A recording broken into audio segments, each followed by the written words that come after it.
ये नारायण नारायण ये यहाँ ब्रह्मचर्य ऋषिकुल, यहाँ ये सेठ जी को जो मूर्ति स्थापित की ब्रह्मचर्य ऋषिकुल चूरू में है। आज दिनांक 10 अप्रैल 2026। ये ब्रह्मचर्य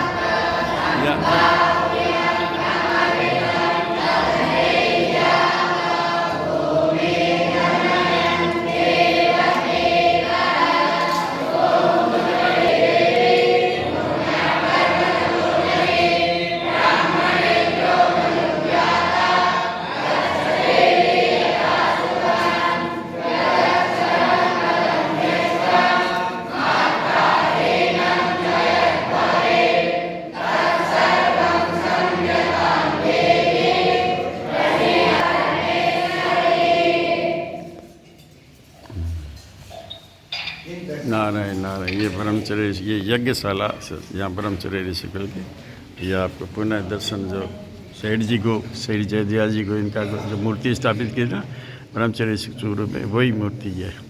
नारायण। खड़े खड़े बोलना है वैसे, ठीक है, थोड़ी देर बोल नहीं थोड़ा कह दीजिए महाराज जी, हो गया मन है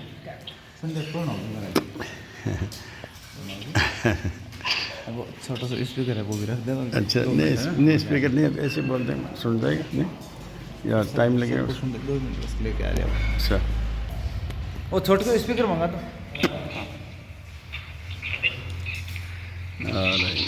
मैं बाहर का दिग्दर्शन करा देता हूँ आप लोगों का, थोड़ा ये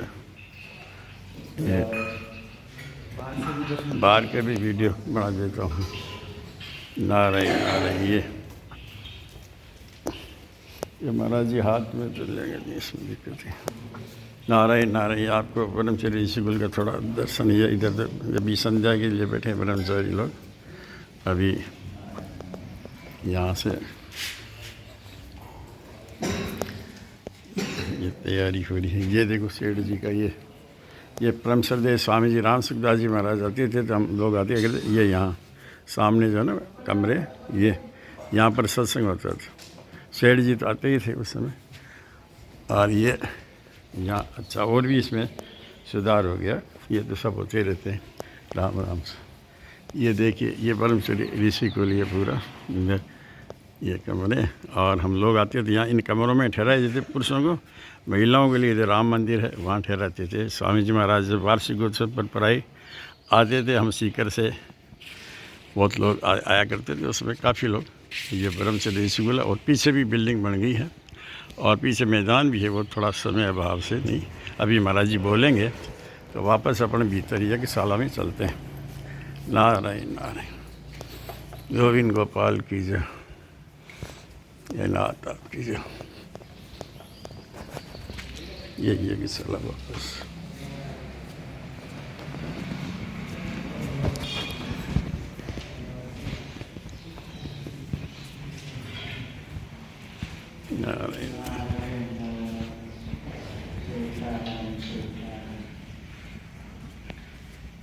भगवान की बड़ी कृपा हुई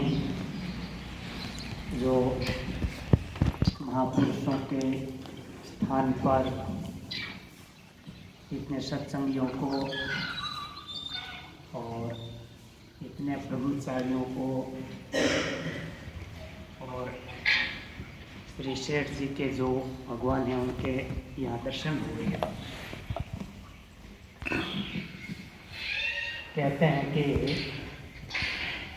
सेठ जी श्री जयदयाल जी गोविंद का गीता प्रेस के संस्थापक, जिन्होंने गीता प्रेस की संस्थापना की, ये ऋषिकुल चूरू ब्रह्मचर्य आश्रम की स्थापना की, गोविंद भवन, गीता भवन आदि बनवाए, तो उनको यहाँ चूरू में दर्शन हुए।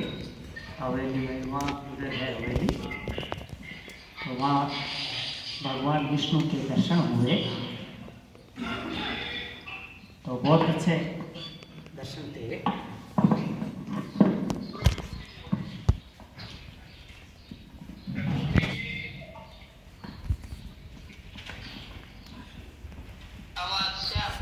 श्री स्वामी जी महाराज ने बताया, श्री सेठ जी को दर्शन हुए ना कि श्री सेठ जी अपनी हवेली में लेटे हुए थे, शायद भोजन करने आए थे, भोजन से पहले लेटे हुए थे चद्दर ओढ़ करके। तो उस समय भगवान के दर्शन हुए। तो सोचा कि मेरे तो सिर पर चद्दर ओढ़ी हुई है, फिर भी भगवान कैसे दिख रहे हैं। तो चद्दर हटाकर देखा तो भी भगवान वैसे ही दिख रहे थे। तो क्या भगवान के बीच में ऐसे कोई आड़ नहीं आती है। भगवान के और हमारे बीच में पहाड़ भी आ जाए तो भी भगवान को रोक नहीं सकते। भगवान हमारे को दिख जाते हैं। तो पहाड़ बीच में आ जाए तो भी भगवान दिख सकते हैं। तो वो तो चद्दर थी, वो ओढ़ी हुई थी, ऐसे आंखों पर भगवान के बीच में आ रही थी, तो वो कैसे रोक सकती। तो ऐसे है, चद्दर उठाकर देखा तो भी भगवान के वैसे दर्शन हो रहे थे। तो ये भगवान ने अपनी तरफ से कृपा की थी। तो वो मूर्ति कहते हैं कि श्री सेठ जी ने बनवाने के लिए कहा। तो वो मूर्ति बनवाई वैसी की जैसे भगवान के दर्शन हुए हैं वैसी ही मूर्ति बनाओ। तो कोशिश की, लेकिन वैसी मूर्ति नहीं बन सकी। फिर भी कोशिश की है महापुरुषों ने, तो कुछ कुछ वैसी मूर्ति बनी थी। उस मूर्ति के अपने को दर्शन हो रहे हैं। ये भगवान की और महापुरुषों की बड़ी कृपा है, जो महापुरुषों ने अपने हृदय में जो भगवान है उनको बाहर भी स्थापित किया कि कोई भी दर्शन कर सके।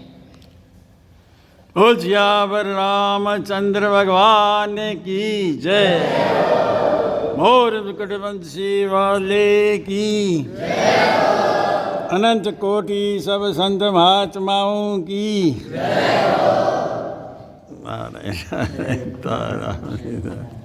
है नाथ आपकी तो जय। उन्हीं महापुरुषों का ये ऋषिकुल स्वरूप बनाया हुआ है, जो अभी भी चल रहा है।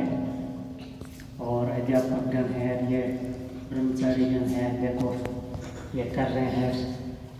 ये यज्ञशाला है, यहाँ देखो संध्या की है इन्होंने। यज्ञ भी होता होगा, क्या इसका नाम क्या है? यज्ञशाला।